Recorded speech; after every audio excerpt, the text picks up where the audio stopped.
तो साफ दिख रहा है ये लोग हमारे प्रदेश के हालात बिगाड़ना चाहते हैं। भाजपा के लोग जो है इन्होंने हमेशा धर्म मजहब जात पात के नाम की राजनीति करी है।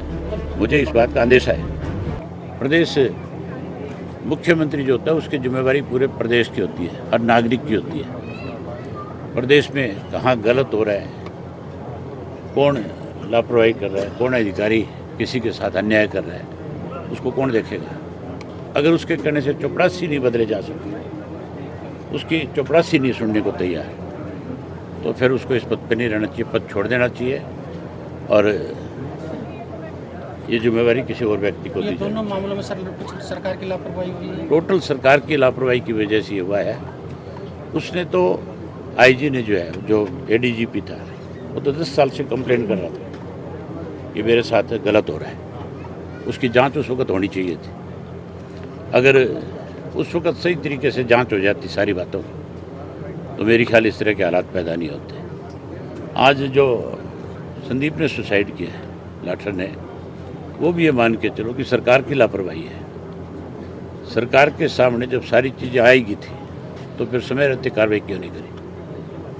जब तक इसके साथ न्याय नहीं होगा हम चैन से नहीं बैठेंगे। क्या पुलिस में भी असंतोष है सर? है, पुलिस में भी असंतोष है कि जिस तरह दिख ही रहा है। ये तो साफ दिख रहा है। ये लोग हमारे प्रदेश के हालात बिगाड़ना चाहते हैं। भाजपा के लोग जो है इन्होंने हमेशा धर्म मजहब जात पात के नाम की राजनीति करी है। मुझे इस बात का अंदेशा है कि कहीं अब भी ये प्रदेश के हालात और ज़्यादा खराब ना कर दें। मुख्यमंत्री सर सुबह आए थे, आश्वासन दिया, क्या फ़ायदा हुआ उसके आने का? आके गए हुए मुख्यमंत्री को 4 से 6 घंटे हो गए, अब तक कोई कार्रवाई नहीं है। अब तक प्रशासन की तरफ से परिवार के लोगों को आकर के कुछ नहीं बताया गया कि हमने अब तक क्या किया।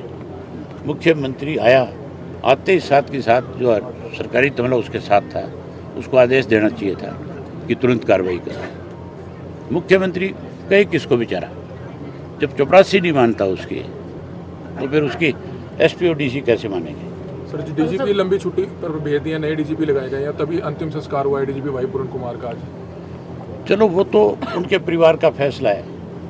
वो अगर संतुष्ट हुए किसी बात से तभी उन्होंने दाह संस्कार किया होगा। जब तक इनके परिवार के लोग संतुष्ट नहीं होंगे, जब तक पूरा भाईचारा संतुष्ट नहीं होगा, तब तक इनको भी कोई ना कोई फैसला लेना पड़ेगा। लेकिन सर एफआईआर दर्ज हो गई है।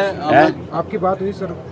हाँ, मेरे परिवार के सब सदस्यों से बात हुई है। सब ने यही कहा है कि हमने जो मुख्यमंत्री के सामने अपनी बात रखी, जब तक सरकार उस पर आगे नहीं बढ़ेगी तब तक हम कोई फैसला नहीं लेंगे। अच्छा सर, आप भी सत्ता में रहे हैं, क्या इस तरह का पहले भी होता था? हमारे वक्त में आज तक नहीं हुआ, किसी के वक्त में नहीं होना चाहिए।